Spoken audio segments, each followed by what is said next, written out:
Good evening everyone. Audio video clear है? हाँ जी sir, audio video clear है आप लोगों तक?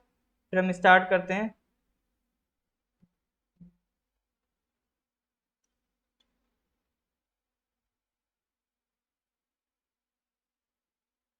हाँ जी, क्लियर है।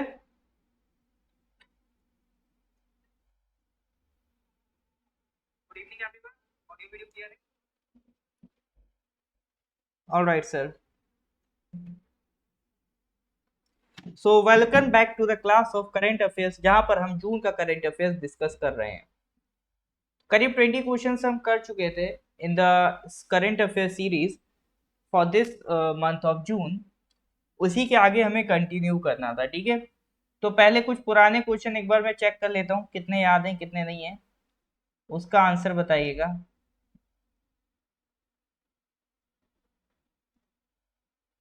अस्त्र MK1 जो मिसाइल है, वो किस तरह की मिसाइल है? Air to air, land, air to land, land to air या land to land? Tashi Dilek जी।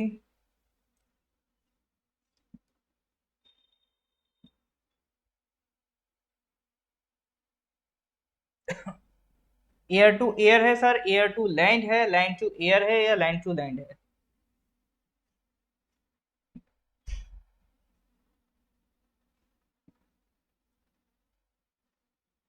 बिल्कुल, अस्त्र MK1 सर कौन सी सैटेलाइट है, मिसाइल है? एयर टू एयर है, ठीक है। Under which mission of the European Space Agency two spacecraft will station at the Lagrangian points L1 and L5 respectively? तो कौन सा मिशन है सर ये, जिसके तहत यूरोपियन स्पेस एजेंसी के दो स्पेस एयरक्राफ्ट L1 L5 दो लैग्रांजियन पॉइंट्स पर क्या करेंगे, स्टेशन करेंगे?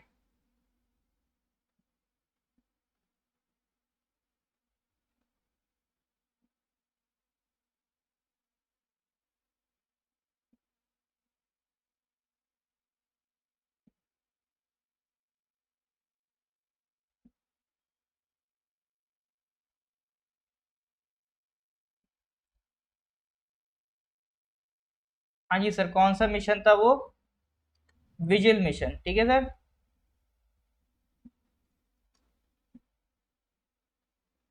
कौन सा मिशन है सर? विजिल मिशन, ठीक है।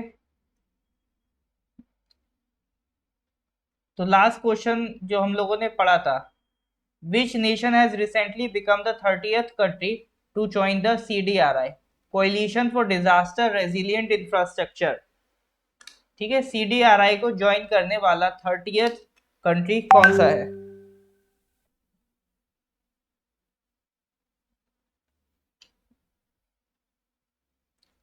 ऑलराइट सर, कौन सा कंट्री सर? मेडागास्कर है, ठीक है। कौन सा कंट्री है? मेडागास्कर।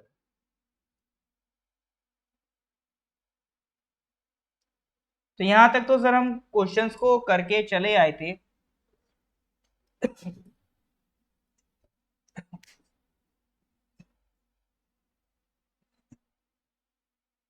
इसके आगे हमें बढ़ना है। तो आज का क्वेश्चन नंबर 21 ये रहा आपके लिए। What was the rank of India in the Asia cup hockey held in Indonesia? अभी एशिया कप हॉकी ऑर्गेनाइज करवाया गया था इंडोनेशिया में, तो उसमें इंडिया का रैंक कितना था ये पूछ रहा है। गुड इवनिंग आत्मा जी।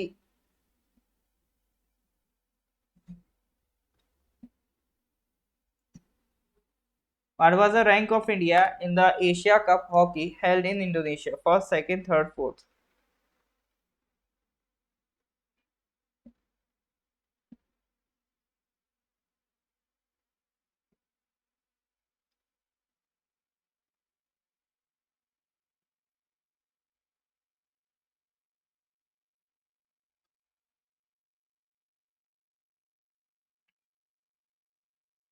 थर्ड सी, थर्ड मतलब मेजोरिटी सी के साथ जा रहा है, थर्ड के साथ बिल्कुल। एशिया जो अभी मेंस का हॉकी एशिया कप हुआ है इंडोनेशिया में, उसमें हमने जापान को हरा के ब्रॉन्ज मेडल जीता है, ठीक है। कौन सा मेडल जीता है सर? ब्रॉन्ज मेडल जीता है। ब्रॉन्ज मतलब थर्ड रैंक। ब्रॉन्ज का मतलब क्या है सर? Third rank. कौन सा गेम था? Asia cup hockey. कहां पर ऑर्गेनाइज हुआ sir? Indonesia. Alright, next question पे आते हैं, question number 22। Which conference working for environment and ecology completed its 50 years of inception? Environment के लिए इनमें से एक कॉन्फ्रेंस है जो 50 साल से काम कर रही है, जब से वो बनी है। तो कौन सी वो ऑर्गेनाइजेशन है? देखो 2022 चल रहा है, अगर 2022 में उसे 50 साल पूरे हो रहे हैं, तो वो कब बनी होगी? जरूर 1972 में बनी होगी, यस और नो? तो 1972 में उनमें से कौन सी ऑर्गेनाइजेशन बनी है? हाँ जी सर, आंसर बताइए इसका, क्वेश्चन नंबर 22 का।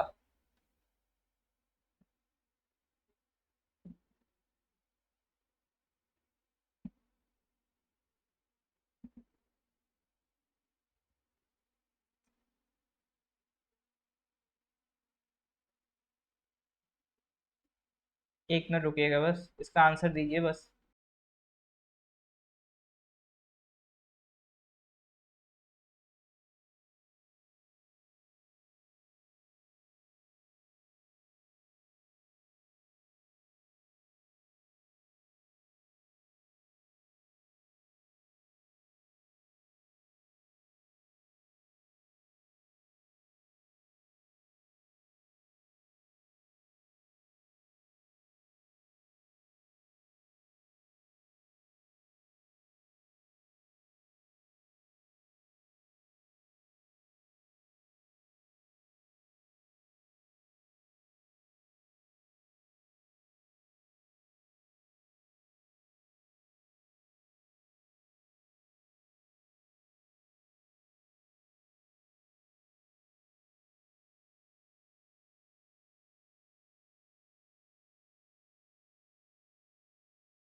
हाँ जी।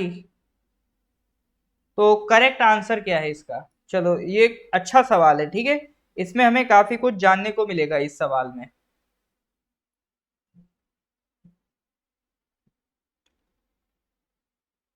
तो करेक्ट आंसर देखते हैं इसका। Correct answer is United Nations conference on environment, ठीक है। United Nations conference on environment, ये नाम शायद आपने ना सुना हो, बट अगर मैं बोलूं स्टॉकहोम कॉन्फ्रेंस, तो आप बोलोगे सर सुना है, ठीक है। कईयों ने हो सकता है वो भी ना सुना हो, बट स्टॉकहोम कॉन्फ्रेंस हमने ज्यादा सुना होता है। तो उसी को हम ऑफिशियली कह देते हैं United Nations conference on environment. देखो ये कब से काम कर रहा है? 1972 से काम कर रहा है। तो इसको अभी एक इवेंट ऑर्गेनाइज किया गया था, स्टॉकहोम प्लस 50। स्टॉकहोम पहले तो समझ लो है कहां पर, ये स्वीडन की कैपिटल है, ठीक है। स्टॉकहोम कौन है सर? स्वीडन की कैपिटल है। 360 में अगर क्लियर नहीं है, तो 360 में क्लियर हो जाता तो एक बार कोशिश करिए फिर 480 में, तो 360 में हो जाता है क्लियर, ठीक है। बट स्टिल अगर 360 में आपको लग रहा हो क्लियर नहीं, तो एक बार 480 ट्राई कीजिए। अगर 360 में क्लियर नहीं है, तो इसका मतलब ये है कि हो सकता है आपका इंटरनेट अभी इतना अच्छा ना हो कि वो 360 में चला पा रहा हो। ये भी रीजन हो सकता है, ठीक है। बाकी नहीं तो आप बातों को सुनिए, ठीक है। बातों को सुनिए जोरम जी। तो स्टॉकहोम क्या है सर? स्वीडन की कैपिटल है। तो स्टॉकहोम प्लस 50 एक इवेंट ऑर्गेनाइज हो रहा है। ये किसके लिए ऑर्गेनाइज हो रहा है? क्योंकि अभी 1972 में जो आपका ये स्टॉकहोम कॉन्फ्रेंस बना है, उसके 50 साल पूरे होने जा रहे हैं, ठीक है। तो अभी United Nation conference of human rights, also known as the Stockholm conference, UN general assembly इस मीटिंग को कन्वीन करेगा, मतलब प्लान करेगा। तो यहाँ पर हम सस्टेनेबल डेवलपमेंट गोल्स की बात करेंगे, फिर उसके बाद रिकवरी जो हुई है कोविड 19 पैंडेमिक से, उसके एजेंडा पॉइंट से, उसके बारे में डिस्कस करेंगे। वो सब तो चलो अभी जो प्रेजेंट में चल रहा है वो तो है। अब मेन सवाल आता है, सर ये स्टॉकहोम कॉन्फ्रेंस है क्या जो 1972 में स्टार्ट हुआ? देखो 1972 ऐसा टाइम है जब अभी इस टाइम आपका इन्वायरमेंट को लेके बहुत ज्यादा कंसर्न्स नहीं है, बहुत ज्यादा आप देखोगे बहुत ज्यादा अभी लोगों के अंदर डर नहीं है, टेंशन नहीं है। आप आज भी सोच सकते हो, आज भी लोग इन्वायरमेंट को लेके इतना सीरियस नहीं है। तो 1972 में तो कितना ही सीरियस होंगे। लेकिन साइंस तो इमोशन से नहीं चलती है, साइंस तो फैक्ट फैक्ट से चलती है। तो क्लाइमेट चेंज तो आपका 1960s में होना शुरू हो गया था, उसको कौन देख रहा था? साइंटिस्ट देख रहे थे। तो साइंटिस्ट ने सबसे पहले यूनाइटेड नेशन जनरल असेंबली में ये मुद्दा उठाया कि 1968 में सबसे पहले क्लाइमेट चेंज डिस्कस हुआ था। सबसे पहले 1968 में यूनाइटेड नेशन जनरल असेंबली में क्लाइमेट चेंज का मुद्दा डिस्कस हो रहा है। किस बेसिस पे डिस्कस हो रहा है? क्योंकि 1967 में एक रिसर्च करी गई थी जिसने बताया था कि जो CO2 लेवल्स है उसके बढ़ने से ग्लोबल टेम्परेचर पे कितना इम्पैक्ट पड़ रहा है, और ये भी बताया था कि अगर उस टाइम का जो CO2 लेवल था 1967 का, अगर ये डबल हो गया तो आपका जो टेम्परेचर राइज है कितना हो जाएगा? 2 डिग्री सेंटीग्रेड हो जाएगा। ठीक है, 2 डिग्री सेंटीग्रेड हो जाएगा। और 2 डिग्री सेंटीग्रेड होने का मतलब है बहुत कुछ नुकसान होने वाला है अगर 2 डिग्री सेंटीग्रेड अर्थ का टेम्परेचर पहुंच जाता है। तो 1967 में जब भयावह इतनी डरावनी सिचुएशन साइंटिस्ट ने बताई, तो 1968 में यूनाइटेड नेशन जनरल असेंबली ने एक क्या बिठाई? मीटिंग बैठाई और क्लाइमेट चेंज को डिस्कस किया। तो उस टाइम एक कंट्री थी स्वीडन।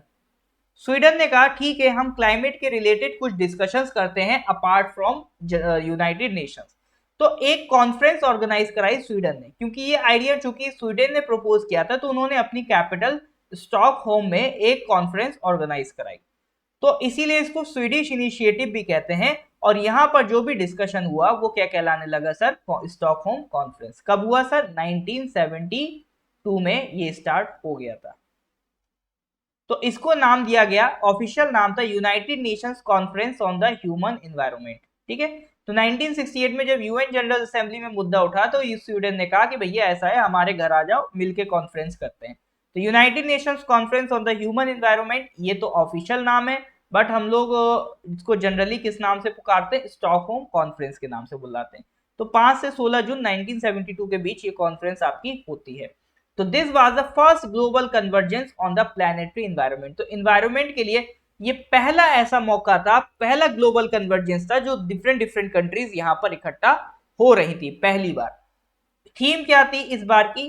पहली जो स्टॉकहोम कॉन्फ्रेंस है उसकी थीम थी ओनली वन अर्थ, यानी हमारे पास एक ही अर्थ है। उस टाइम इलॉन मस्क भी नहीं होते थे जो हौसला दें कि नहीं अर्थ पे खराब हो जाएगा मामला तो हम मार्स पे चले आएंगे। तो उस टाइम हमारे पास सिर्फ एक अर्थ होती थी, तो हमने नारा दिया, थीम दिया, भैया ओनली वन अर्थ, इसको बचा लो नहीं तो हम कहीं के नहीं रहने वाले। ठीक है,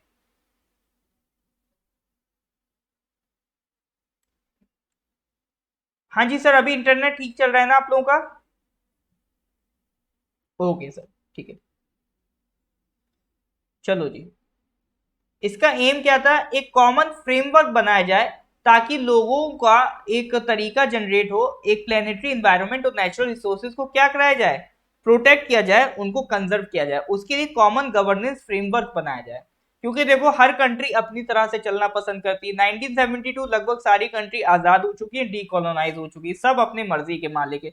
तो इन मर्जी के मालिकों को एक जगह इकट्ठा करना है और सबसे मिल के काम करवाना है। तो उसके लिए कॉमन गवर्नेंस फ्रेमवर्क चाहिए होगा, तो उसको क्रिएट करने के लिए कॉन्फ्रेंस की गई थी। तो आप भी जानते हो इतनी कॉप हो चुकी है 25-26, अभी तक ये काम ढंग से शुरू नहीं कर पाई ये कंट्रीज। ठीक है, तो उस टाइम क्या ही इनके अंदर सीरियसनेस रही होगी। इस कॉन्फ्रेंस से एक जो बड़ी बात निकल के आती है, तो इसमें एक इंटरनेशनल बॉडी बनाई जाती है, यूनाइटेड नेशन एनवायरनमेंट प्रोग्राम।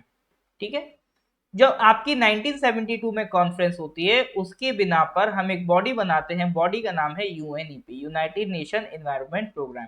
इसका हेडक्वार्टर कहाँ है सर? Nairobi, Kenya. ये ऑब्वियसली उस टाइम इतना इंपॉर्टेंस नहीं देता था कोई भी कंट्री, यूरोप वगैरह कोई भी इसको इतना इंपॉर्टेंस नहीं देते थे, इसीलिए इसका हेडक्वार्टर कहाँ फेंक दिया? केन्या में, अफ्रीका में। अगर इस इनके मतलब की कोई बॉडी होती तो ये हेडक्वार्टर अभी इसका वॉशिंगटन डीसी वगैरह कुछ होता।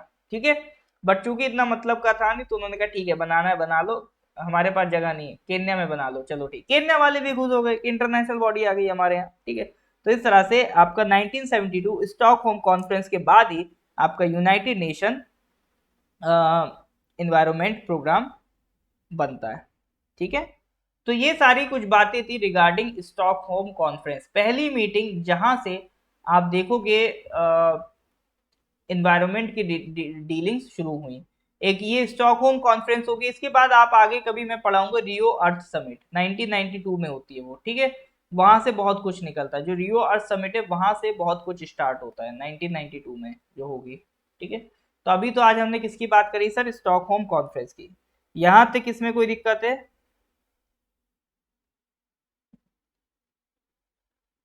ऑल राइट सर, इंटरनेट ठीक है। हाँ जी सर, यहाँ तक कोई दिक्कत है?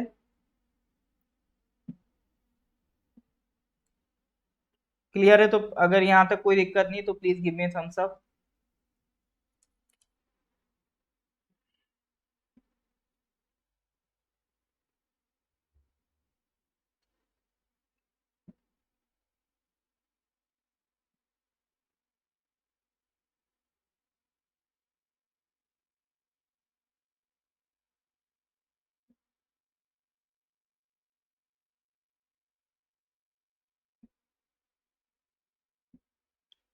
All right sir, then we will move towards the next question. ठीक है,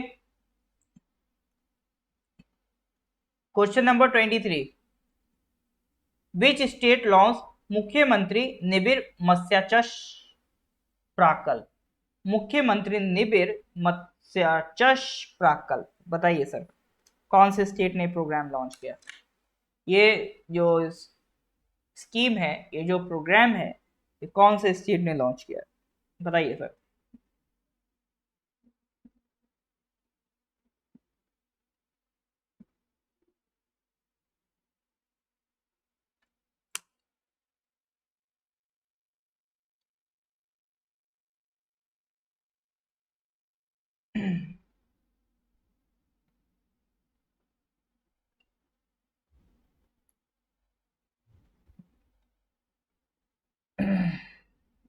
त्रिपुरा की स्कीम है, ठीक है, त्रिपुरा। त्रिपुरा की कैपिटल याद रखना अगरतला, ठीक है। बॉर्डर्स किधर किधर है? इधर बांग्लादेश, इधर बांग्लादेश, इधर भी बांग्लादेश, ठीक है। अच्छे खासे हिस्से से तो त्रिपुरा किससे कवर है? बांग्लादेश से। इंटरनेशनल बॉर्डर सिर्फ किससे मिलता है त्रिपुरा का? बांग्लादेश से। त्रिपुरा कोई कोस्टल स्टेट है क्या? बिल्कुल नहीं है कोस्टल स्टेट, ठीक है। एक बॉर्डर इसका नेशनल बॉर्डर देखोगे तो असम से है और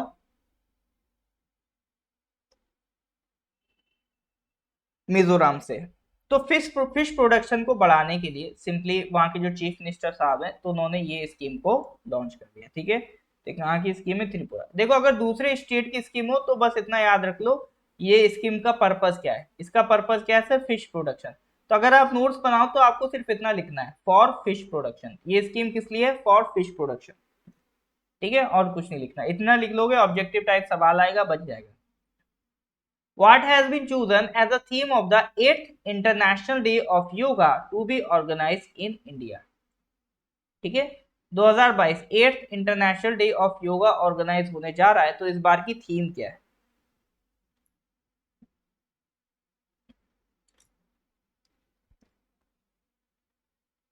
What has been chosen as the theme of the 8th International Day of Yoga to be organized in India?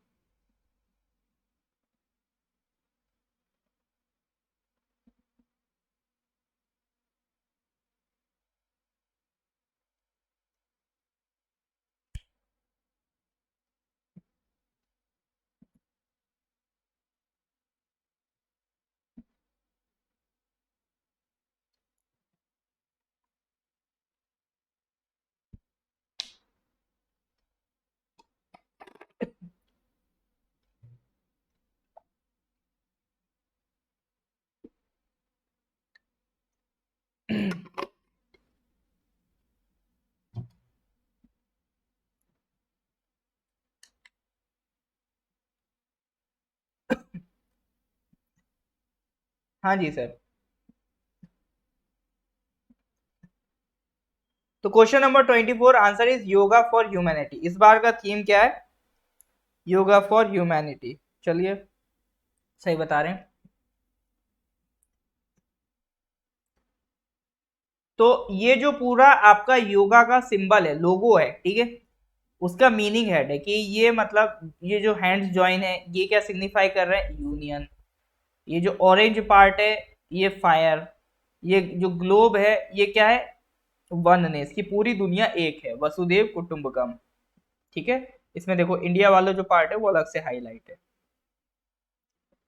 हरी पत्तियां नेचर को, और जो ब्राउन लीव्स हैं वो अर्थ को। ठीक है, और जो ये ब्लू, ये ह्यूमन आर्ट बनी, ये किसको दिखा रहा है, जो बॉडी में वाटर है। ठीक है, तो इतने सारे एलिमेंट्स आपका जो लोगो है योगा का वो सिग्निफाई करता है। तो योगा को एज ए सॉफ्ट पावर हम यूज करते हैं। ठीक है, देखो दो तरीके की पावर होती है, कोई भी कंट्री अपनी दो तरीके की पावर दिखा पाता है। एक होता है सर हार्ड पावर, एक होता है सॉफ्ट पावर। सॉफ्ट पावर ज्यादा फैलती है लोगों में। जैसे हार्ड पावर क्या है, अगर कोई कंट्री आपसे इसलिए दोस्ती कर रहा है, आपसे इसलिए बात कर रहा है क्योंकि आपके पास न्यूक्लियर वेपन है, आपके पास राफेल जैसे फाइटर एयरक्राफ्ट हैं, तो ये क्या होगी सर, हमारी हार्ड पावर। मतलब हम जो अपनी पावर दिखाते हैं 26 जनवरी को, वो हमारी क्या है, हार्ड पावर है। हम अपना नहीं, हार्ड सॉफ्ट पावर भी दिखाते हैं हम झांकियों के जरिए। बट हार्ड पावर में जैसे हम अपनी मिसाइल्स दिखाएं, हम अपने एयरक्राफ्ट दिखाएं, हम अपनी मिलिट्री पावर दिखाएं, वो सब किस में आती है, हार्ड पावर में। सॉफ्ट पावर में आता है आपकी कंट्री का कल्चर, आपकी कंट्री की लैंग्वेज, आपकी कंट्री का फूड, आपकी कंट्री की आर्ट। ठीक है, ये सब आता है सॉफ्ट पावर में। तो कोई भी कंट्री जब अपने बारे में प्रमोट करना चाहती है, अपने बारे में लोगों को बताना चाहती है, और दुनिया भर के लोगों के मन में अपने लिए पॉजिटिव इमेज बनाना चाहती है, तो वो किसका यूज करती है, सॉफ्ट पावर का। जैसे यूएसए ने क्या बनाया, हॉलीवुड। आज पूरी दुनिया में हॉलीवुड की मूवीज देखती हैं, और हम में से कई लोगों को अभी भी लगता है कि अगर दुनिया में एलियन आएगा तो उससे कौन बचाएगा, अमेरिका बचाएगा। ठीक है, अगर दुनिया में कोई भी आपत्ति आएगी तो कौन बचाएगा, अमेरिका बचाएगा। तो वो क्यों लगता है, क्योंकि सर हमने हॉलीवुड मूवीज देखी हैं। तो दूसरी कंट्री का जो कल्चर है वो हमारे लिए कैसे काम करता है sir, as a soft power. तो क्यों ना हम भी अपनी सॉफ्ट पावर को बढ़ाएं। तो जैसे हमारा योगा है ना, हमारा बॉलीवुड है, आयुर्वेद है, वेदांता है, आर्ट फॉर्म्स है, हैंडीक्राफ्ट है, हमारी क्विजीन्स है, ये सब किस में आता है, ये हमारी सॉफ्ट पावर में आता है। उन्हीं में से एक सॉफ्ट पावर है सर योगा। तो 2014 में इंडिया के कहने पर, हमारे बहुत ज्यादा मतलब फोर्स डालने पर, यूनाइटेड नेशंस जनरल असेंबली ने डिक्लेयर कर दिया 21 June to be observe every year as international yoga day. ये सवाल इंपॉर्टेंट है, ये डेट इंपॉर्टेंट है। इन सारे क्वेश्चंस में जो भी फैक्ट बन सकते हैं, सबसे इंपॉर्टेंट क्या है, 21 जून। ये आपके यूडीसी के सब एग्जाम में आ भी चुका है। ठीक है, इंटरनेशनल योगा डे किस दिन मनाया जाता है, 21 जून को। हो सकता है एलियन होते हैं कि नहीं होते नहीं पता, अगर होते भी हैं तो वो हमसे सीधे होते हैं या हमसे ज्यादा टेढ़े होते हैं नहीं पता, वो बस इमेजिनेशन है हमारी। ठीक है, वो सब क्या है, इमेजिनेशन है, अभी तक फिक्शन है, अभी तक कुछ भी नहीं पता क्या है क्या नहीं है। ठीक है, तो 21 June is celebrated as international yoga day, और इसको किसने डिक्लेयर करा, यूनाइटेड नेशन जनरल असेंबली ने इन 2014। तो ये ध्यान रहेगा कि नहीं रहेगा सर। तो मोर देन 170 कंट्रीज ने हमारे योगा को सपोर्ट किया। ठीक है सर। योगा से कौन जुड़े हुए, पतंजलि। पतंजलि को माना जाता है he was the first person जिन्होंने एक्चुअल में पूरी तरह से योगा को समझाया। बाकी योगा कितना पुराना है कोई नहीं कह सकता। ठीक है, क्योंकि कुछ कुछ एविडेंस इसके बहुत ही प्री हिस्टोरिक टाइम से मिलते हुए आ रहे हैं, बट योगा को प्रॉपर तरीके से लॉजिक के साथ, रीजनिंग के साथ जो अगर किसी पर्सन ने समझाया है, तो वो फर्स्ट पर्सन थे आपके पतंजलि। ठीक है, इसलिए पतंजलि को माना जाता है फाउंडर ऑफ योगा। ठीक है सर। ऑल राइट सर, तो ये सारी बातें ध्यान रखिएगा। आगे बढ़ते हैं। Next question, question number 25। Who is the author of the book adventures in reading. बताइए sir, who is the author of the book adventures in reading.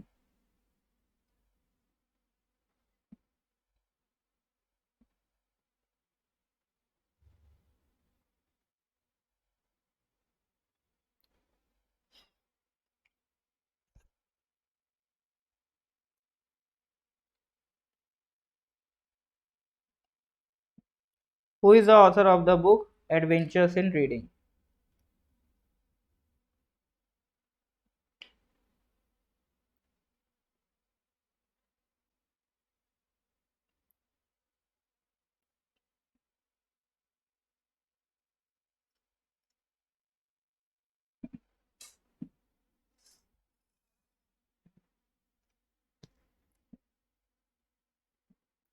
बिल्कुल sir. Who is the author of the book adventures in reading? It is your Ruskin Bond. ठीक है। Who is the author of your adventures in reading? It is Ruskin Bond. ठीक है। नाम ध्यान रखिए, Ruskin bond का तो नाम सुना होगा, सुना है कि नहीं सुना है? सर बहुत सुना है sir. Next question number 26। Recently which government launch ACB 14400 app to reduce corruption in the state government offices? Punjab, Tamil Nadu, Andhra Pradesh और Gujarat. Recently which state government launched ACB 14400 app? ठीक है। देखो इस ऐप का नाम इस्तेमाल कर सकते हो अगर जैसे आप यूपीएससी लेवल की तैयारी करो तो उसमें पूछते रहते हैं, या कभी इंटरव्यू में बैठो कि मतलब करप्शन को रोकने के लिए क्या किया जा सकता है, करप्शन कैसे रोका जा सकता है। तो उसमें आप इस तरह के अगर एग्जाम्पल्स दोगे ना जो किसी स्टेट ने करे हो, तो इंटरव्यूअर बहुत ज्यादा खुश होता है। आप सिंपल कह दो कि सर अभी recently dash that state government, ठीक है, अभी आंसर मैं बताऊंगा, उन्होंने अभी एक ऐप लॉन्च करा ACB 14400। तो उससे क्या हुआ, करप्शन को रिड्यूस करने में काफी हेल्प मिली। ठीक है। तो सर वो कौन सा स्टेट है? सर पंजाब होगा। पंजाब में ज्यादा हो रहा है सर, आम आदमी पार्टी ही का मुद्दा रहता है करप्शन हटाना। पंजाब में व्हाट्सएप नंबर भी चल रहा है, ठीक है, उन्होंने नंबर दे रखा है, उस पे करप्शन के लिए आप कोई भी डिटेल है भेजिए। तो ये जो ऐप वाला मुद्दा है ये कहाँ हुआ है? ये हुआ है सर आपका आंध्र प्रदेश में। ठीक है। तो आंध्र प्रदेश की सरकार ने एक टोल फ्री नंबर निकाला था पहले 14400। ठीक है। पहले उन्होंने भी एक टोल फ्री नंबर निकाला 14400, बट अब उन्होंने ऐप बना दिया। क्यों बना दिया? देखो हर एक स्टेट में डिपार्टमेंट होता है एंटी करप्शन ब्यूरो। उस एंटी करप्शन ब्यूरो का काम ही यही होता है करप्शन रोकना। तो पहले क्या होता था, 14400 नंबर पे मान लो किसी ने कॉल करी कि सर वो हम गए थे तो बाबूजी जो है वो मांग रहे थे, पैसा मांग रहे थे, वो कह रहे थे फाइल हल्की है थोड़ी भारी करके लाओ। तो मतलब सर वो पैसा मांग रहे थे हमसे, घूस मांग रहे थे, तो सर हम क्या करें?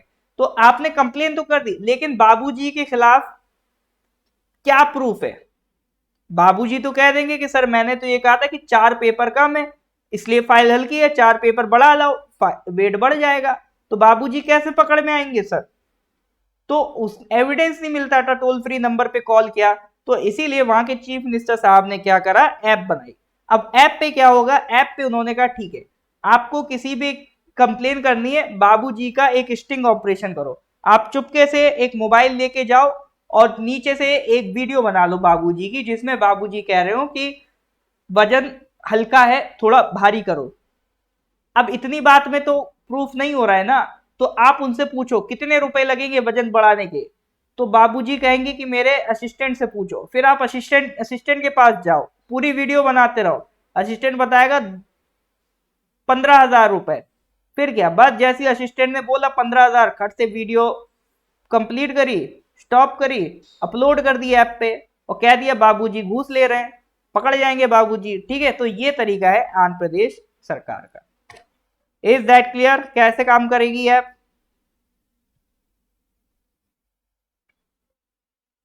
तो that is how the app will function. तो इसीलिए आंध्र प्रदेश सरकार ने, पहले उनका टोल फ्री नंबर चल रहा था बट उसमें एविडेंस नहीं मिल पा रहा था, तो एविडेंस की वजह से उन्होंने क्या स्टार्ट कर दिया सर, ऐप बना दिया। क्लियर है सर?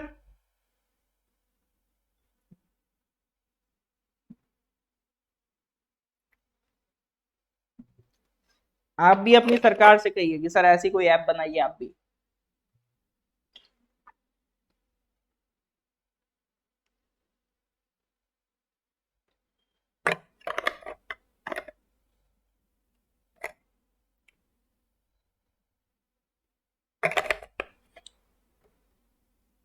ऑलराइट, चलो जी।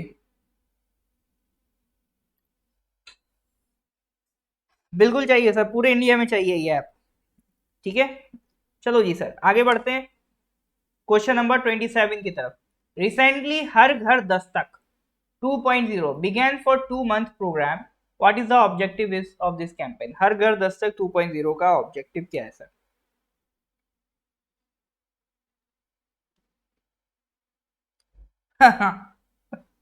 ये लोग कह रहे हैं हम ही लोग तोड़ देंगे बाबूजी को। नहीं भैया वायलेंस नहीं करना, गांधी जी मना करके गए हैं।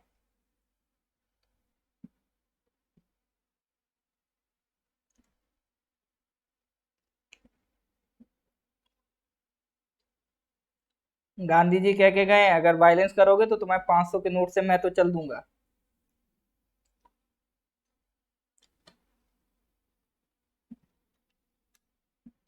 तो हर घर दस्तक 2.0 कैंपेन का ऑब्जेक्टिव क्या है सर? बिल्कुल, कोविड वैक्सीनेशन। एक्चुअली ये प्रोग्राम सर ने लॉन्च किया ताकि सरकार ने इसलिए लॉन्च किया ताकि घर घर जाके डोर टू डोर कैंपेनिंग करके वैक्सीन लगवाई जाए। ठीक है, पूछा जाए आपके वैक्सीन लग गई, आपके वैक्सीन लग गई, नहीं लग गई है तो लगवा लो। ठीक है, तो ये किस लिए है? तो एक सबसे पहले एक हर घर दस्तक कैंपेन लॉन्च किया था, उसी का अपग्रेडेड वर्जन है 2.0। तो 1 जून से स्टार्ट हुआ, 31 तक का था। ठीक है, तो पर्पज है कि जो एलिजिबल पॉपुलेशन ग्रुप है और उसमें जो भी वैक्सीनेट होने को बचे हैं उनको वैक्सीनेट कर दिया जाए। तो फर्स्ट डोज, सेकंड डोज, अब एक और डोज आ गई, प्रीकॉशन डोज। ठीक है, एलिजिबल हो तो लगवा लेना आप लोग।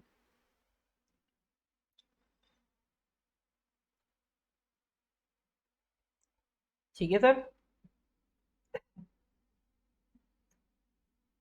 ऐसे लोगों पे ज्यादा ध्यान दिया जा रहा है जिनको सरकार लगती है या तो वो अवेयर, सरकार को लगता है या तो वो अवेयर नहीं है, या फिर सरकार को लगता है कि वो अभी उतना उनका हेल्थ वेल्थ नहीं है कि वो घर से बाहर निकले। ठीक है, question number 28, who has been appointed as the new director general of Sashastra Seema Bal? बताइए sir, who has been appointed as a new director general of Sashastra Seema बल?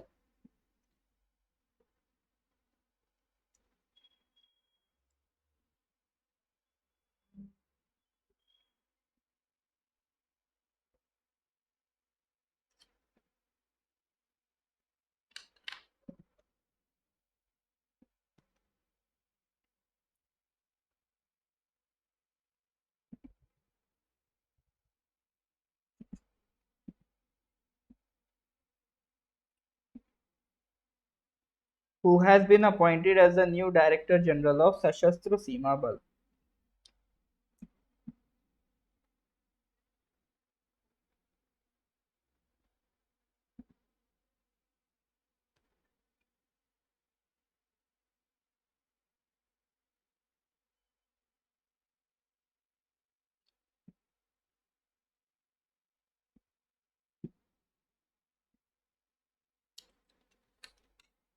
बहुत बढ़िया, एस एल थाउसेंड। ठीक है, कौन बने sir? S L thousand has become the director general of Sashastra Seema बल। देखो, सशस्त्र सीमा बल is a part of central arm police force. ठीक है, और सेंट्रल आर्म पुलिस फोर्स किस मिनिस्ट्री के अंदर आता है? ध्यान रखना, होम मिनिस्ट्री के अंदर आता है, डिफेंस मिनिस्ट्री के अंदर नहीं आता है। ठीक है, तो सेंट्रल आर्म पुलिस फोर्स में आपका क्या क्या आ जाता है? सेंट्रल आर्म पुलिस फोर्स में आपका आ जाता है CRPF, central reserve police force, CISF, central industrial security force, BSF, border security force, Indo Tibetan border police, ITBP. ठीक है, और क्या आ जाता है सर? आपका सशस्त्र सीमा बल। तो ये सब किस में आ जाते हैं सर? आपका सेंट्रल आर्म पुलिस फोर्स में, सीआरपीएफ, सीआईएसएफ, बीएसएफ, आईटीबीपी और आपका एसएसबी। प्लस इसके अलावा एक और बॉडी है, आसाम राइफल्स। आसाम राइफल्स का मामला थोड़ा सा कॉम्प्लिकेटेड है क्योंकि ये दोनों मिनिस्ट्री के अंदर आता है, मिनिस्ट्री ऑफ होम अफेयर्स के भी अंदर और मिनिस्ट्री ऑफ डिफेंस के भी अंदर। इनका जो भी सैलरी वगैरह है वो सब कौन देता है? होम मिनिस्ट्री देती है, बट जो इनके ऑपरेशंस होते हैं कि कहाँ जाना है, क्या काम करना है, इनको कहाँ ऑपरेट करना है, तो वो सारा आपका कौन देता है? Defence ministry. ठीक है, तो ये एक ऐसी बॉडी है, एक ऐसी इंस्टीट्यूशन है आसाम राइफल्स, ऐसी फोर्स है जो होम मिनिस्ट्री के भी अंदर है और डिफेंस मिनिस्ट्री के भी अंडर है। बाकी सारी ये जो फोर्सेस हैं ये प्योरली किसके अंडर है? Central arm police force, home ministry के अंडर है। ठीक है, तो इन्हीं में से एक है सशस्त्र सीमा बल। सबके काम डिवाइडेड हैं। जैसे सीआईएसएफ को कहाँ लगाते हैं? जो भी आपकी इंडस्ट्रीज हैं, तो इंडस्ट्रीज को प्रोटेक्ट करना है। मेट्रोज हैं आपका, जो भी आपका एयरपोर्ट्स हैं तो उनको प्रोटेक्ट करने के लिए सीआईएसएफ है। सरकारी कंपनीज हैं उनको प्रोटेक्ट करने के लिए सीआईएसएफ है। बीएसएफ को पाकिस्तान बॉर्डर पे लगाते हैं, पाकिस्तान हो गया है ना उधर, अब बांग्लादेश बॉर्डर हो गया।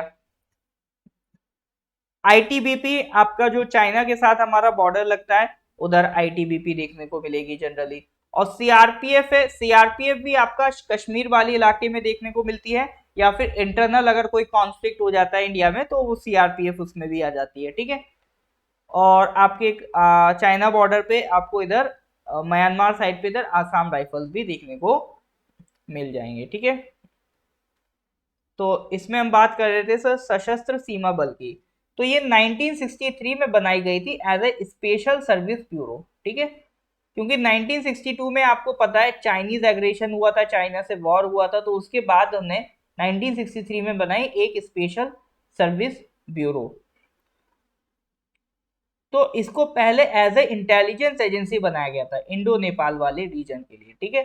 फिर जो इंडो नेपाल वाला बॉर्डर है वो सशस्त्र सीमा बल को दे दिया गया।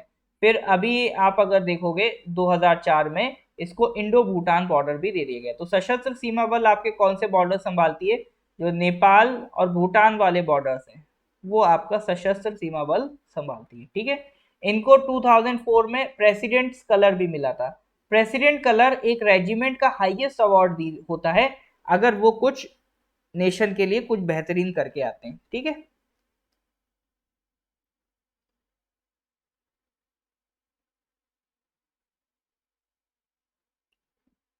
ओके, नेटवर्क आज मुझे लग रहा है थोड़ा डाउन ही है, ठीक है। आज मुझे लग रहा है डाउन ही है, कोई नहीं, हम 30 तक करेंगे, उसके बाद नेक्स्ट क्लास में करेंगे। आज लग रहा है नेटवर्क डाउन है, काफी लोग कंप्लेन कर रहे हैं।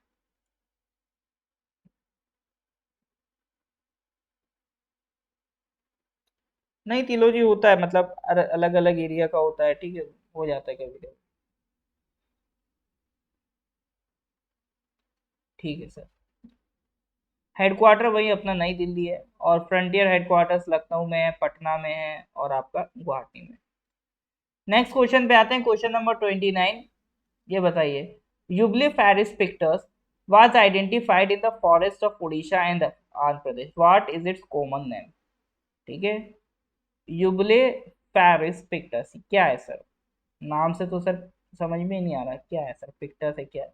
यूबले फेरिस पिक्टर्स बता सकते हैं?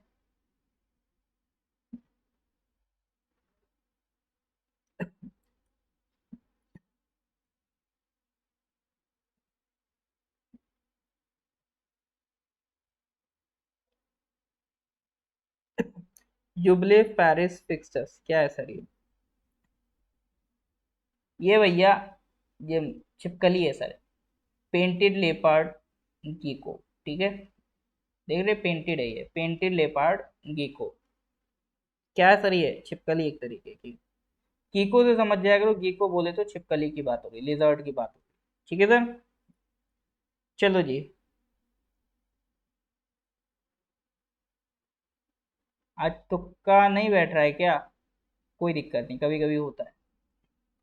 आज क्वेश्चन भी बहुत वैसे हैं, आज क्वेश्चन थोड़े से ज्यादा फैक्चुअल हैं। जरूरी नहीं है आप ही का दिन खराब हो सकता है क्वेश्चन भी टफ हो, ठीक है। World largest plant, Posidonia australis, has been discovered on the coast of which country? Posidonia australis किस कंट्री की कोस्ट पर मिला है? 100% भी sir. Australis sir, australis sir, australis मतलब ऑस्ट्रेलिया। पक्का सर, बी होगा सर, पक्का बी होगा। चलो इस बार तुक्का बैठ गया, करेक्ट आंसर इज ऑस्ट्रेलिया, ठीक है। तो वेस्टर्न ऑस्ट्रेलिया वाला जो आपका पार्ट है, ये ईस्ट ऑस्ट्रेलिया है, ये वेस्ट ऑस्ट्रेलिया है, ठीक है। वेस्ट ऑस्ट्रेलिया थोड़ा सा ड्राई रहता है, डेजर्ट वाला पार्ट आपको यहाँ पे मिलेगा, ठीक है। तो यहाँ पर आपको पॉसिडोनिया मिल गया है, ठीक है। और पॉसिडोनिया ऑस्ट्रेलिस यहाँ पर वेस्टर्न कोस्ट पे देखने को मिलेगा। ऑस्ट्रेलिया की सर कैपिटल बताएंगे आप? ऑस्ट्रेलिया की कैपिटल, करेंसी तो सिंपल है, ऑस्ट्रेलियन डॉलर्स ही चलते हैं। ऑस्ट्रेलिया की कैपिटल,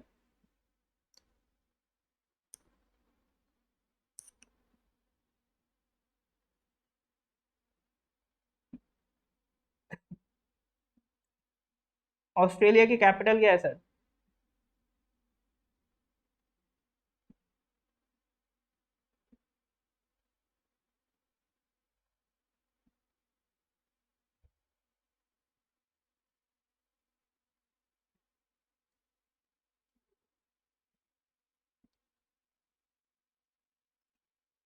बिल्कुल सर, ऑस्ट्रेलिया की कैपिटल है कैनबेरा, ठीक है। ऑस्ट्रेलिया की कैपिटल क्या है? कैनबरा। ठीक है सर, तो इसको रिवाइज करते रहिएगा। अच्छा, अभी अगर यूडीसी का बैच स्टार्ट हो गया, अगर किसी को ज्वाइन करना तो इस ज्वाइन कर सकता है, ठीक है। यूडीसी के लिए या सेपरेट अगर जीके मैथ्स इंग्लिश, वो जीके या मैथ्स का अगर सेपरेट बैच चाहिए हो तो वो भी आपको अवेलेबल हो जाएगा। ठीक, ठीक है सर। चलो फिर 29 का क्वेश्चन, 29 ये था, 29 ये था सर। 29 का क्वेश्चन का दिखा दीजिए या 29 क्वेश्चन को दिखा दीजिए, मतलब क्योंकि क्वेश्चन तो ये है, यूब्लो यूबले फेरिस पिक्टस, ठीक है। क्वेश्चन 29 क्या है? यूबले फेरिस पिक्टस, ठीक है कालम जी। फिर आंसर है सर इसका painted leopard gecko, painted leopard gecko, ठीक है सर। करंट अफेयर्स अच्छा लगा हो तो प्लीज़ लाइक कर दीजिए, ज़्यादा से ज़्यादा अपने कलीग्स में शेयर कर दीजिए ताकि बाकी लोग भी इसका फ़ायदा उठा पाएँ। और कोशिश मेरी यही रहती है कि आप डेली आएँ, कुछ ना कुछ नया सीख कर जाएँ, ठीक है सर। जैसे आज जो इम्पोर्टेंट, आज वैसे हर बार मैं कुछ ये भी बताया करूंगा, आज हमने कुछ स्पेशल क्या सीखा। तो आज का जो स्पेशल था वो था आपका स्टॉकहोम कॉन्फ्रेंस, ठीक है। आज हमने स्टॉकहोम कॉन्फ्रेंस के बारे में पढ़ा। इन्वायरमेंट अगर आप पढ़ोगे तो इन्वायरमेंट में बहुत सारे ट्रीटीज हैं, बहुत सारी इंस्टीट्यूशंस हैं, बहुत सारी ऑर्गेनाइजेशंस हैं। तो ये एक बार में आपसे नहीं बैठेंगी, धीरे धीरे इसी तरह से आप पढ़ोगे तो बैठेंगी। तो जैसे आज आपने किसके बारे में पढ़ लिया, स्टॉकहोम कॉन्फ्रेंस, तो इसको जरूर अपने नोट्स में अलग से लिख लेना। आगे कभी कनेक्ट करने में इसमें काफी हेल्प मिलेगी। जैसे इतना हमें समझ में आ गया कि एक बॉडी है UNEP, United Nation environment programme. वो कब बनी सर? इसी स्टॉकहोम कॉन्फ्रेंस में बनी। ये कॉन्फ्रेंस कब हुई? 1972। और तभी यूएनईपी बनी 5 जून 1972। ठीक है सर। तो ये सबको पढ़ते रहिए, रिवीजन करते रहिए। और फिर सर मैथ्स का मैं क्या अपडेट करूं? मैथ्स का क्या अपडेट करूं? ठीक है, और कोई डाउट होने से पूछते रहिए, ठीक है सर। देखो मेन चीज क्या है, आपकी रेगुलरिटी जितनी रहेगी। अभी ये मत सोचो कि इतने दिन रह गए आराम से पढ़ाई हो जाएगी। ऐसे कई स्टूडेंट हैं जो ये सोचते रहे हैं कि मतलब 4 महीने पहले उन्होंने कोर्स ज्वाइन करा और अब वो पढ़ना स्टार्ट किए क्योंकि सर अब यूडीसी आने वाला है। कोर्स उन्होंने पहले से ज्वाइन करके बैठ गए, अब सर अब पढ़ेंगे, यूडीसी अब आने वाला है, ठीक है। तो ये नहीं करना आपको।